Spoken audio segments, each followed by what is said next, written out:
Qershia e Elbasanit ka çelur më herët sezonin në tregjet vendase. Në zonat kodrinore të Bathësit, ky frut vijon të mbetet një nga burimet kryesore të ardhurave për shumë banor.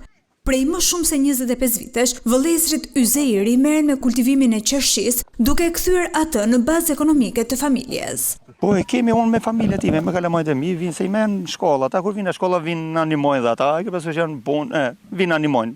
Dhe s'ka, krapuntorë s'ka këtu, nuk ka, nuk gjemë, nuk ka.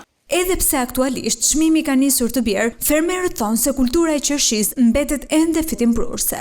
2500, 3000 shumë të ne traktojmë vetë në treg, fakt, se unë kam të dy djemët, punojnë në treg, të Elbasanit, për të matë punë miren, edhe kështu është. Shqetësimi kryesor për fermerët mbetet mungesa e fuqisë punëtore dhe sigurimi i ujit për vaditje. Që në 7 mjesë deri në 14 ditë me mbledh qershi. Deri tani jemi të kënaqur.